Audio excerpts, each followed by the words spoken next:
ಚರ್ಚೆ ಮಾಡ್ತಾ ಹೋಗೋಣ. ನಮ್ಮ ಜೊತೆಗೆ ಹಿರಿಯ ಪತ್ರಕರ್ತರು ಸಮೀವುಲ್ಲಾ ಸರ್ ನೇರ ಸಂಪರ್ಕದಲ್ಲಿ ಜಾಯ್ನ್ ಆಗಿದ್ದಾರೆ. ಸರ್ ನಮಸ್ತೆ, ಕಾರ್ಯಕ್ರಮಕ್ಕೆ ಸ್ವಾಗತ. ನಮಸ್ಕಾರ. ಎಸ್ ಸರ್, ಹೊಸ ವರ್ಷದ ಶುಭಾಶಯಗಳು ನಿಮ್ಗೆ. ನಿಮಗೂ ಒಳ್ಳೇದಾಗ್ಲಿ. Thank you sir. ಸರ್, ಈಗ 3 ಪಕ್ಷ 16 ಬಾಗ್ಲು ಅಂತ ಹೇಳಿ, ಅಂದ್ರೆ 16ಗಿಂತನೂ ಜಾಸ್ತಿ ಇರ್ಬೋದು, 100 ಇರ್ಬಹುದು ಅಂತ ಅನ್ಸುತ್ತೆ ನನ್ನ ಪ್ರಕಾರ. ಯಾಕಂದ್ರೆ ಕಾಂಗ್ರೆಸ್, ಬಿಜೆಪಿ, ಜೆಡಿಎಸ್ ಅನ್ನ ಗಮನಿಸ್ತಾ ಹೋದಾಗ ಕಾಂಗ್ರೆಸ್ ವಿಚಾರ ತಗೊಂಡ್ರೆ ಈಗ DCM ಬಣದವ್ರು ಏನಿದ್ದಾರೆ ಅವರು ಸಿಎಂ ಬದಲಾವಣೆ ವಿಚಾರ ಮಾತಾಡ್ತಾರೆ. ಇನ್ನು ಸಿಎಂ ಬಣದವ್ರು ಏನಿದ್ದಾರೆ ಅವರು PCC ಪ್ರೆಸಿಡೆಂಟ್ ಬದಲಾವಣೆ ವಿಚಾರವಾಗಿ ಚರ್ಚೆ ಮಾಡ್ತಾರೆ. ಸೊ ಈ ವಿಚಾರ ಸದ್ಯ ಕಾಂಗ್ರೆಸ್ ನಲ್ಲಿ ಇರುವಂತದ್ದು. ಇನ್ನು ಬಿಜೆಪಿಯಲ್ಲಿ ತಗೊಂಡ್ರೆ ಬಣ ಬಡದಾಟ, ಈ ಕಡೆ ಯತ್ನಾಳ್ ಬಣ, ಈ ಕಡೆ ವಿಜೇಂದ್ರನ್ ಬಣ ಅಂತ. ಇನ್ನು JDS ಗೊತ್ತಿಲ್ಲ, ಅವರು ಗೊತ್ತಿದ್ದು ತಲೆ ಮೇಲೆ ಕಲ್ಚಪ್ಡಿ ಹಾಕೊಳಕ್ ಹೊರಟಿದಾರೋ ಏನೋ ಗೊತ್ತಿಲ್ಲ. ಕುಮಾರಸ್ವಾಮಿ ಅವರು ಅಧಿಕಾರದ ಹಪ್ಪಾಹಪ್ಪಿಯಲ್ಲಿ ಸಂಘಟನೆನೇ ಮರ್ತು ಬಿಟ್ಟಿದ್ದಾರೆ. JDS ಎಲ್ಲೊಂದ್ ಕಡೆ ಅವನತಿಗೆ ಸಾಕ್ತಿದೆ ಅಂತ ಹೇಳಿದ್ರು ಕೂಡ ತಪ್ಪಾಗೋದಿಲ್ಲ sir. How do you analyse it entire ಒಂದು ಓವರ್ ಆಲ್ ಆಗಿ ತೆಗೆದುಕೊಂಡಾಗ, ಈ 3 ಪಕ್ಷಗಳ ರಾಜ್ಯಾಧ್ಯಕ್ಷರ ಸ್ಥಾನದ ಜಟಾಪಟಿ ಇವೆಲ್ಲವನ್ನ ತಗೊಂಡಾಗ sir, how do you analyse it sir? Karnataka ರಾಜ್ಯ ರಾಜಕಾರಣ ಈಗಿರೋ ಸಿಚುವೇಶನ್ ನೋಡಿದಾಗ ಒಂದು ಹೊಸ ಮನ್ವಂತರಕ್ಕೆ ಸಜ್ಜಾಗಿದೆ. ಅಂದ್ರೆ ಒಂದು ಘಟ್ಟದಿಂದ ಮತ್ತೊಂದು ಘಟ್ಟಕ್ಕೆ, ಸಂಕ್ರಾಂತಿ ಹೇಳ್ತೀವಲ್ವಾ, ಆತರ ಸಂಕ್ರಮಣಕ್ಕೆ ಒಂದು ವ್ಯವಸ್ಥೆಯಿಂದ ಇನ್ನೊಂದು ವ್ಯವಸ್ಥೆಗೆ ಅದು ರೂಪಾಂತರ ಹೊಂದೋದಕ್ಕೆ ರಂಗ ಸಜ್ಜಾಗಿದೆ ಅಂತ ನಮಗೆ ಮೇಲ್ನೋಟಕ್ಕೆ ಅನ್ಸುತ್ತೆ. ಕಾಂಗ್ರೆಸ್ ಅನ್ನ ತಗೊಳ್ಳಿ, ಈಗ ಕಾಂಗ್ರೆಸ್ ಅಲ್ಲಿ KPCC ಅಧ್ಯಕ್ಷರು ಬದಲಾವಣೆ ಅನ್ನೋದಿದೆಯಲ್ಲ, ನನ್ನ ತಿಳುವಳಿಕೆ ಪ್ರಕಾರ ಅದೇನ್ ರಾಜಕೀಯ ಏನಿಲ್ಲ. ಅವ್ರ ಅವಧಿ ಮುಗ್ದಿದೆ, KPCC ಖಾಲಿ ಅಧ್ಯಕ್ಷರು ಹೇಳಿದ್ದಾರೆ ನಾವ್ ಬಿಟ್ಕೊಳಕ್ ಸಿದ್ಧ ಅಂತ ಹೇಳಿ, ಯಾರಾದ್ರೂ ಆಗ್ಲಿ ಅನ್ನೋ ಮಾತನ್ನ ಅವ್ರು ಹೇಳಿದ್ದಾರೆ. ಹೀಗಾಗಿ ಮುಂದೆ ಯಾರಾಗ್ತಾರೆ ಮತ್ತು ಮುಂದೆ ಆಗುವಂಥವ್ರು ಈ ಲೆವೆಲ್ಗೆ ಪಕ್ಷವನ್ನ ಸಮರ್ಥವಾಗಿ ಮುನ್ನಡೆಸುವಂತ ಆಗ್ತಾರೋ ಅನ್ನೋದು ಇಲ್ಲಿ ಮುಖ್ಯವಾದಂತಹ ಸಂಗತಿ. ಜೊತೆಗೆ ಇವರಿಗೆ KPCC ಅಧ್ಯಕ್ಷ ಪಟ್ಟ ಮುಗಿದ ಬಳಿಕ ಶಿವಕುಮಾರ್ ಅವರು ಮುಂದೆ ಅನ್ನೋದು ಮತ್ತೊಂದು ಪ್ರಶ್ನೆ. ಹೀಗಾಗಿಯೇ ಇಷ್ಟೊಂದು ಡೆವಲಪ್ಮೆಂಟ್ ಆಗ್ತಿದೆ ಹೊರತು KPCC ಅಧ್ಯಕ್ಷರನ್ನ ಅವರು ಬಿಟ್ಕೊಡ್ತಾರೆ ಅನ್ನೋದ್ರಲ್ಲಿ ಏನು ಡೆವಲಪ್ಮೆಂಟ್ ನಮಗೇನು ಮೇಲ್ನೋಟು ಕಾಣಿಸ್ತಿಲ್ಲ. ಇನ್ JDS ನಿಜವಾದಂತಹ ಒಂದು ಡೆವಲಪ್ಮೆಂಟ್. JDS ಹೋಗಕ್ಕೂ ಮುಂಚೆ ನಾನು ಇಂಟರಪ್ಟ್ ಆಗ್ತೀನಿ. ಕಾಂಗ್ರೆಸ್ ವಿಚಾರದಲ್ಲೇ ನೀವು ಹೇಳಿದ್ರಿ DK ಶಿವಕುಮಾರ್ ಅನ್ನುವಂತಹ ಒಬ್ಬ ಸಮರ್ಥ ನಾಯಕನ ರೀತಿಯಲ್ಲೇ ಇನ್ನೊಬ್ಬ ನಾಯಕ ಪ್ರೆಸಿಡೆಂಟ್ ಸ್ಥಾನಕ್ಕೆ ಯಾರಾಗಬಹುದು ಅನ್ನೋದ್ರ ಜೊತೆಗೆ, ಈಗ ಒಂದು ರಾಜಕಾರಣ ಅಥವಾ ಒಂದು ಪಕ್ಷ ಸಂಘಟನೆ ಅಂತ ಬಂದಾಗ ಫಿನಾನ್ಷಿಯಲ್ ಮ್ಯಾಟರ್ಸ್ ತುಂಬಾನೇ ಇಂಪಾರ್ಟೆಂಟ್ ಆಗುತ್ತೆ ಸರ್. ಫಂಡಿಂಗ್ ತುಂಬಾನೇ ಇಂಪಾರ್ಟೆಂಟ್ ಆಗುತ್ತೆ. ನನಗೆ ಬಂದ ಮಾಹಿತಿ ಪ್ರಕಾರ ಜಿಲ್ಲಾ ಮತ್ತು ತಾಲೂಕ್ ಪಂಚಾಯತಿ ಚುನಾವಣೆ ಮುಗಿಯೋವರೆಗೂ ನೀವೇ ಜವಾಬ್ದಾರಿಯಿಂದ ತಗೊಳ್ಳಿ ಅನ್ನುವ ಸಂದೇಶ DK ಶಿವಕುಮಾರ್ ಅವರಿಗೆ ರವಾನೆ ಆಗಿದೆ ಅನ್ನೋ ಮಾಹಿತಿ ನನಗೆ ಫಿನಾನ್ಷಿಯಲಿನೂ ಸಪೋರ್ಟ್ ಮಾಡಿಕೊಂಡು ಪಕ್ಷ ಸಂಘಟನೆ ಕೂಡ DKಶಿ ತರನೇ ಮಾಡುವಂಥವ್ರು, ಅಥವಾ ಆ ಡಿಸಿಪ್ಲಿನ್ಸ್ ಇರಬಹುದು, ಅಥವಾ ಆಲ್ ಲೆವೆಲ್ಗೆ ಒಂದು ಪ್ರೋಗ್ರಾಮ್ ಪ್ಲಾನಿಂಗ್ ಇರಬಹುದು, ಅದನ್ನ ಎಕ್ಸಿಕ್ಯೂಟ್ ಮಾಡುವಂತ ಸಮರ್ಥ ನಾಯಕ ಕಾಂಗ್ರೆಸ್ ನಲ್ಲಿ ಯಾರು ಅನ್ನುವಂಥದ್ದು ಈಗ ಪ್ರಶ್ನೆ. ಕಷ್ಟ ಇದೆ. ಶಿವಕುಮಾರ್ ತರ ಪಾರ್ಟಿನ ಆರ್ಗನೈಸ್ ಮಾಡುವಂತ ಲೀಡರ್ಗಳು ಕಾಂಗ್ರೆಸ್ ಅಲ್ಲಿ ಸಿಗೋದು ತುಂಬಾ ಕಷ್ಟ.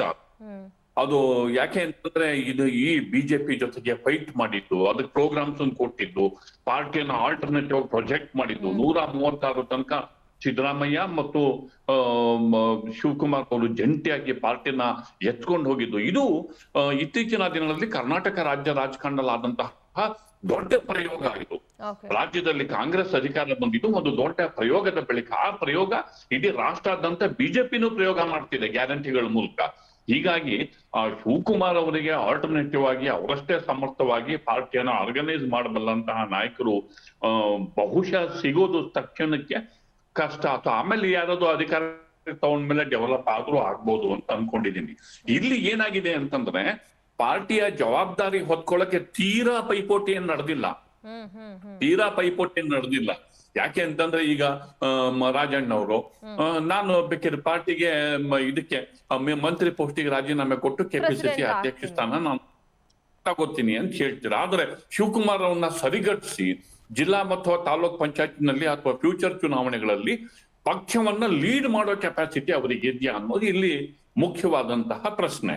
ಆ ಮಟ್ಟದ ಶಕ್ತಿ ಇದೆ ಅನ್ನೋದು ಮತ್ತು ಬಿಜೆಪಿಯನ್ನು ಯಶಸ್ವಿಯಾಗಿ ಕೌಂಟರ್ ಮಾಡುವಷ್ಟು ಸಾಮರ್ಥ್ಯ ಇದೆಯಾ ಅನ್ನೋದು ಮುಖ್ಯವಾದ ಪ್ರಶ್ನೆ. ಯುವ ಕಾಂಗ್ರೆಸ್ ಅನ್ನು ಕೂಡ ಮ್ಯಾನೇಜ್ ಮಾಡುವಂತ, ಅವರನ್ನು ಕೂಡ ಹಿಡಿತದಲ್ಲಿ ಇಟ್ಕೊಳ್ಳುವಂತ ನಾಯಕತ್ವ ಬೇಕಲ್ಲ ಸರ್? ಹೌದು ಬೇಕು. ಯುವ ಕಾಂಗ್ರೆಸ್ ಅವರು ಎಲ್ಲ ಅವರವರೇ ತುಂಬಿರ್ತಾರೆ. ಒಂದಷ್ಟು ಗುಂಪು ಒಬ್ರು ಫಾಲೋಯರು, ಇನ್ನೊಂದಿಷ್ಟು ಯಂಗ್ಸ್ಟರ್ಸ್ ಇನ್ನೊಬ್ರು ಫಾಲೋಯರ್ಸ್ ಇರ್ತಾರೆ. ಅವ್ರಿಗೆ ಹೇಳ್ಕೊಂಡು ಕಂಟ್ರೋಲ್ ಮಾಡ್ಕೋಬಹುದು ಅಂತ ಯುವ ಕಾಂಗ್ರೆಸ್ ಅನ್ನ ಇನ್ನಷ್ಟು ಸಮರ್ಥವಾಗಿ ಆರ್ಗನೈಸ್ ಮಾಡುವಷ್ಟು ಶಕ್ತಿ ಯುವ ಕಾಂಗ್ರೆಸ್ಸಿಗೆ ತುಂಬುವಷ್ಟು ಬಲಿಷ್ಠವಾದ ಲೀಡರ್ ಕೆಪಿಸಿಸಿ ನಲ್ಲಿ ಇರಬೇಕು ಅನ್ನೋದು ಸರಿಯಾದ ವಿಚಾರ. ಇನ್ನು ಎಂ ಬಿ ಪಾಟೀಲ್ ವಿಚಾರ ಬರೋಣ. ನನಗ್ ಬಂದಿರೋ ಮಾಹಿತಿಯ ಪ್ರಕಾರ ಎಂ ಬಿ ಪಾಟೀಲ್ರು ಬರೀ ಪಕ್ಷದ ಅಧ್ಯಕ್ಷ ಸ್ಥಾನ ಕೊಟ್ರೆ ನನಗೆ ನಿಭಾಯಿಸ್ತೀನಿ ಅನ್ನೋದಕ್ಕಿಂತ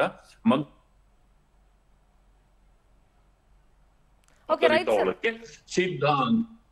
ಸರ್ ನಾನು ಮಾತಾಡ್ತೀನಿ, ಮತ್ತೊಮ್ಮೆ ನಿಮ್ಮನ್ನು ಮಾತಾಡ್ತೀನಿ. ನಮ್ಮ ಜೊತೆಗೆ ಸ್ಟುಡಿಯೋದಲ್ಲಿ ಯದುಕುಮಾರ್ ಗೌಡ್ರು ಬಿಜೆಪಿ ವಕ್ತಾರರು ಜಾಯ್ನ್ ಆಗಿದ್ದಾರೆ. ನಮಸ್ಕಾರ ಗೌಡ್ರೆ, ಹೇಗಿದ್ದೀರಿ? ಹೊಸ ವರ್ಷ ಶುಭಾಶಯಗಳು. Thank you. ಈಗ ನಿಮ್ಮ JP ನಡ್ಡಾಜಿ ಅವರು ಕೂಡ ಬಂದು ಇಲ್ಲಿ ಸಭೆಯನ್ನ ಮಾಡುವಂತ ವಿಚಾರ ಇತ್ತು. ಈ ರಾಜ್ಯಾಧ್ಯಕ್ಷರ ಬದಲಾವಣೆಯ ಕೂಗು ಒಂದು ಬಣದಿಂದ ನಿರಂತರವಾಗಿ ಕೇಳಿ ಬರ್ತಾನೆ ಇದೆ ನಿಮ್ಮ ಪಕ್ಷದಲ್ಲಿ. ಸದ್ಯಕ್ಕೆ ನಾವೀಗ 3 ಪಕ್ಷದಲ್ಲೂ ಕೂಡ ರಾಜ್ಯಾಧ್ಯಕ್ಷರ ಸ್ಥಾನದ ಜಟಾಪಟಿ ವಿಚಾರಗಳ ಬಗ್ಗೆ ಚರ್ಚೆ ಮಾಡ್ತಾ ಇದ್ದೀವಿ. ಈಗೆಲ್ಲೋ ಒಂದ್ ಕಡೆ ಭಿನ್ನ ಮತಕ್ಕೆ ಬ್ರೇಕ್ ಹಾಕೋದಕ್ಕೆ JP ನಡ್ಡಾ ಬಂದ್ರ, ಅಥವಾ ಕೇಂದ್ರದ ವರಿಷ್ಠ ಸೋ ಕಾಲ್ಡ್ ಡಿಸಿಪ್ಲಿನ್ ಪಕ್ಷ ಅನ್ಸ್ಕೊಳ್ಳುವಂತಹ ಬಿಜೆಪಿ ಪಕ್ಷದಲ್ಲಿ ಇಷ್ಟು ಸ್ಟ್ರಾಂಗ್ ಇರುವಂತಹ ಹೈಕಮಾಂಡ್ ಒಂದು ರಾಜ್ಯದ ನಾಯಕರನ್ನ ಅಥವಾ ಅವರ ಕೊಡುವಂತಹ ಸ್ಟೇಟ್ಮೆಂಟ್ ಗಳನ್ನ ಕಂಟ್ರೋಲ್ ಮಾಡೋದಕ್ಕೆ ಆಗ್ತಾ ಇಲ್ಲ. ಎಲ್ಲೋ ಒಂದ್ ಕಡೆ ಈಗ ರಾಜ್ಯಾಧ್ಯಕ್ಷ ಸ್ಥಾನಕ್ಕೆ ಎಲೆಕ್ಷನ್ ಮಾಡ್ತಾರಂತೆ ಅನ್ನುವಂಥ ಒಂದಷ್ಟು ವಿಚಾರಗಳು, ಏನ್ ಹೇಳ್ತೀರಿ? ಮೊದಲನೇದಾಗಿ ರಾಜ್ಯಾಧ್ಯಕ್ಷರ ಬದಲಾವಣೆ ರಾಜ್ಯದಲ್ಲಿ ಇಲ್ಲ, ಅದು ಸ್ಪಷ್ಟವಾಗಿ ಹೇಳ್ತೀನಿ ಮೇಡಮ್ ಅಲ್ಲಿ. ಒಂದು ಯಾಕೆಂದ್ರೆ ಇವಾಗಿರುವಂತ ನಮ್ಮ ರಾಜ್ಯಾಧ್ಯಕ್ಷರಾದಂಥ ಮಾನ್ಯ ವಿಜೇಂದ್ರ ಅವ್ರನ್ನ ಮೋದಿ ಅವರು, ಅಮಿತ್ ಶಾ ಅವರು ಮತ್ತೆ JP ನಡ್ಡಾ ಅವರು ಎಲ್ಲ ಸಮಾಲೋಚನೆ ಮಾಡಿನೇ ಆಯ್ಕೆ ಮಾಡಿರುವಂಥದ್ದು. ಅವರ ಒಂದು ಸಮಯ 3 ವರ್ಷ, ಈಗ 1 ವರ್ಷ ಸಮಯ ರಾಜ್ಯಾಧ್ಯಕ್ಷರು ಪೂರ್ಣಯಿಸಿದ್ದಾರೆ. ಮಾಡಿ ಅದ್ರ ವರದಿನೂ ಕೊಟ್ಟಿದ್ದಾರೆ ಮೋದಿ ಅವ್ರಿಗೂ, ಅಮಿತ್ ಶಾ ಅವ್ರಿಗೂ ಮತ್ತೆ JP ನಡ್ಡಾ ಅವ್ರಿಗೂ. ಮತ್ತೆ JP ನಡ್ಡಾ ಅವ್ರು ಬಂದಿರೋಂಥದ್ದು ಇಲ್ಲಿ ಯಾವುದು ಪಕ್ಷದ ಕಾರ್ಯಕ್ರಮ ಅಂತ ಇರಲಿಲ್ಲ, ಎಲ್ಲ ಸರ್ಕಾರಿ ಕಾರ್ಯಕ್ರಮ ಇದ್ದಿದ್ದಂಥದ್ದು, ಯಾವುದೇ ಪಕ್ಷದ ಚಟುವಟಿಕೆಗಳು ಆ ಥರದಿಲ್ಲ. ಮತ್ತೆ ಸ್ಟ್ರಾಂಗ್ ಇಲ್ಲ ಅನ್ನೋದಕ್ಕಿಂತ ಬಣ ಬಡಿದಾಟ ಅನ್ನೋದು ತಾವು ನೋಡಿದ್ದೀರಾ. ಬೇರೆ ಒಂದು ಯತ್ನಾಳ್ ಅವರ ಇದಾಗ್ತಾ ಇರೋವಂಥದ್ದು, ಮಾತಾಡ್ತಾ ಇರೋವಂಥದ್ದು, ಅದಕ್ಕೆ ಹೈಕಮಾಂಡ್ ನೋಟಿಸು ಕೊಟ್ಟಿದ್ದಾಯ್ತು. ಅವ್ರು ಅದಕ್ಕೆ ವಿಚಾರಣೆಗೆ ಅಲ್ಲಿ ಹೋಗಿದ್ದು, ಅವ್ರು ಅದರ ಸಮುದಾಯಕ್ಕೆ ಕೊಟ್ಟಿದ್ದಾರೆ. ಪಕ್ಷದ ವಿಚಾರಗಳನ್ನ ಪಕ್ಷದ ಇದರಲ್ಲಿ ಚೌಕಟ್ಟಲ್ಲೇ ಮಾಡಬೇಕು, ಬಹಿರಂಗವಾಗಿ ಮಾಧ್ಯಮಗಳಿಗೆ ಏನು ಯಾವುದೋ ವಿವರಣೆ ಮಾಡಬಾರ್ದು ಅಂತ ಹೇಳಿದ್ದಾರೆ. ಅದನ್ನ ಅವ್ರು ಪಾಲಿಸ್ತಾ ಇದ್ದಾರೆ. ಆದ್ರೆ ಈಗ ಮತ್ತೆ ಅದನ್ನ ಮಾಡಿದ್ದಾರೆ. ಅದಕ್ಕೆ ರಾಷ್ಟ್ರೀಯ ನಾಯಕತ್ವ ಪದೇ ಪದೇ ಯಾಕೆ ಆಗ್ತಾ ಇದೆ? ಯಾಕೆ ಇಲ್ಲ ಒಂದ್ ಕಡೆ ಸರ್ಕಾರದ ಅಂದ್ರೆ ಆಡಳಿತ ಪಕ್ಷದ ಸಾಕಷ್ಟು ಅಸ್ತ್ರಗಳು ವಿಪಕ್ಷದ ಕೈಯಲ್ಲಿ ಇದ್ರೂ ಕೂಡ ಎಲ್ಲೊಂದ್ ಕಡೆ ಈ ಬಣ ಬಡಿದಾಟದಿಂದ ಅದನ್ನ ಸಮರ್ಥವಾಗಿ ನಿಭಾಯಿಸುವಲ್ಲಿ ವಿಪಕ್ಷ ಫೇಲ್ಯೂರ್ ಆಗಿದೆ, ಅದು ಸತ್ಯ. ಇಲ್ಲ ಮೇಡಮ್, ನೋಡಿ, ಆಡಳಿತ ಪಕ್ಷ ಎಷ್ಟು ವಿಪುಲವಾಗಿ ನಮ್ಗೆ ಅವಕಾಶಗಳು ಕೊಡುತ್ತೋ ಅದನ್ನ ನಾವು ಸದಾವಕಾಶವಾಗಿ ಅದನ್ನ ಸದುಪಯೋಗ ಪಡಿಸ್ಕೊಂಡಿದೀವಿ. ಸದನದಲ್ಲಿ ಈ ಬಾರಿ ಸದನದಲ್ಲಿ ಆಗ್ಬೋದು, ಹಿಂದಿನ ಸದನದಲ್ಲೂ ಆಗ್ಬೋದು. ಫಾರ್ ಎಕ್ಸಾಂಪಲ್ ಈಗ ಏನೋ ಮಾತಾಡಕ್ ಹೋಗ್ತೀರಾ, ಏನೋ ಪ್ರತಿಭಟನೆ ಮಾಡಕ್ ಹೋಗ್ತೀರಾ, ಅಷ್ಟೊತ್ತಿಗೆ ಯತ್ನಾಳ್ ಅವ್ರದ್ದು ಶುರು ಆಗುತ್ತೆ, ವಿಜೇಂದ್ರ ಅವರು ಡೆಲ್ಲಿಗೆ ಎತ್ಕೊಂಡು ಹೋಗ್ಬೇಕು, ಬರೀ ಈ ರೀತಿ ಆಗೋಗಿದೆ. ಸಮರ್ಥವಾಗಿ ಎದುರಿಸೋದಕ್ಕೆ ಆಗ್ತಿಲ್ಲ ಬಿಕಾಸ್ ಆಫ್ ದಿಸ್ ಬಣ ಬಡಿದಾಟ ಅನ್ನೋದು ವಾದ. ರಾಜ್ಯಾಧ್ಯಕ್ಷರು ಅವರು ಸ್ಪಷ್ಟವಾಗಿ ಹೇಳಿದ್ದಾರೆ, ಯಾವುದೇ ಹೋರಾಟ ಆಗ್ಬೋದು, ಯಾವುದೇ ಇದಾಗ್ಬೋದು, ಪಕ್ಷದ ಚೌಕಟ್ಟಿನಲ್ಲಿ ಪಕ್ಷದ ಬ್ಯಾನರ್ ರೆಡಿ ನಡೆದ್ರೆ ಅದಕ್ಕೊಂದು ಮಹತ್ವ ಇರುತ್ತೆ, ಇಂಡಿವಿಜುವಲ್ಗಲ್ಲ. ನಮ್ಮ ಪಕ್ಷದ ಸಿದ್ಧಾಂತಗಳನ್ನ ಅವ್ರು ಯಾರು ವಿರೋಧ ಮಾಡ್ತಾ ಇದ್ದಾರೋ ಅವ್ರಿಗೂ ಗೊತ್ತು, ಅದು ಪಕ್ಷದ ಅಡಿಯಲ್ಲಿ ಬಂದ್ರೆ ಮಾತ್ರ ಅದು ಮಹತ್ವ ಇರುತ್ತೆ, ಅದಂದ್ರೆ ಅದು ವೈಯಕ್ತಿಕವಾಗುತ್ತೆ ಅಂತ. ಇಲ್ಲಿ ವೈಯಕ್ತಿಕವಾಗಿ ಯಾರು ಹೋರಾಟ ಮಾಡ್ತಾ ಇಲ್ಲ, ಪಕ್ಷದ ಅಡಿಯಲ್ಲಿ ಜನರಿಗೋಸ್ಕರ ಮಾಡುವಂಥದ್ದನ್ನ ಇದನ್ನ ಅವರು ಮನವರಿಕೆ ಮಾಡಿದ್ದಾರೆ. ರಾಷ್ಟ್ರೀಯ ಅಧ್ಯಕ್ಷರು ಮನವರಿಕೆ ತಿಳ್ಕೊಂತಾರ ಅನ್ನೋದಿದೆ. ಇಲ್ಲ ಅಂದ್ರೆ ಮುಂದಿನ ಯಾವ್ದಾದ್ರು ಶಿಸ್ತಿನ ಕ್ರಮ ಅನ್ನೋದು ರಾಜ್ಯಾಧ್ಯಕ್ಷ. ರಮೇಶ್ ಜಾರಕಿಹೊಳಿ ಬಹಳ ನೇರವಾಗಿ ಹೇಳಿದ್ರು, ವಿಜೇಂದ್ರ ಇನ್ನು ಚಿಕ್ಕ ಹುಡುಗ, ರಾಜೀನಾಮೆ ಕೊಟ್ಟು ಹೋದ್ರೆ ಒಳ್ಳೇದು, ಸ್ಥಾನ ಬಿಟ್ಕೊಟ್ರೆ ಒಳ್ಳೇದು, ಮುಂದಕ್ಕಿನ್ನೂ ಅವಕಾಶ ಇದೆ ಅಂತ. ನನ್ನ ಪ್ರಶ್ನೆ ಏನಂದ್ರೆ, ಈಗ ರಮೇಶ್ ಜಾರಕಿಹೊಳಿ ಅವರ ರೀತಿಯಲ್ಲಿ ಆಗ್ಬಿಟ್ರೆ ವಿಜೇಂದ್ರ ಅವರಂತೆ ಈಗ ಪಕ್ಷ ಸಂಘಟನೆ ಇರಬಹುದು, ನಾನು ಕಾಂಗ್ರೆಸ್ ಪಕ್ಷಕ್ಕೂ ಹೇಳ್ದಂಗೆ ಫಿನಾನ್ಷಿಯಲ್ ಸಪೋರ್ಟ್ ಇರಬಹುದು, ಫಂಡಿಂಗ್ ಇರಬಹುದು, ಅಥವಾ ಹೈಕಮಾಂಡ್ ಜೊತೆಗಿನ ಒಂದಷ್ಟು ಬಾಂಡಿಂಗ್ ಇರಬಹುದು, ಹೈಕಮಾಂಡ್ ಜೊತೆ ಚರ್ಚೆ ಮಾಡಿ ಕೆಲಸಗಳನ್ನ ಮಾಡಿಸಿಕೊಳ್ಳುವಂತಹ ಒಂದು ವಿಚಾರದಲ್ಲಿ ಯಾರು ಅಷ್ಟು ಪ್ರಬಲರಾಗಿದ್ದಾರೆ ಬಿಜೆಪಿಲಿ ಅನ್ನೋದು ಕೂಡ ಈಗ ಪ್ರಶ್ನೆ ಆಗುತ್ತೆ. ಒಂದ್ ಕಡೆ ಎಲ್ಲ ಬೊಮ್ಮಾಯಿ ಅವ್ರ ಹೆಸರು ಕೇಳಿ ಬರ್ತಾ ಇತ್ತು, ಬೊಮ್ಮಾಯಿ ಅವರು ಅಂತ ಸಮರ್ಥ ನಾಯಕನ ಅನ್ನುವಂಥ ಪ್ರಶ್ನೆ ಕೂಡ ಬರುತ್ತೆ ಇಲ್ಲಿ. ಮೇಡಮ್, ಅವ್ರು ಸಮರ್ಥ ನಾಯಕನಾಗಿದ್ದಾಗಲೇ ಪಕ್ಷ ಅವರಿಗೆ ಮುಖ್ಯಮಂತ್ರಿ ಸ್ಥಾನ ಕೊಟ್ಟಿದ್ದಂಥದ್ದು.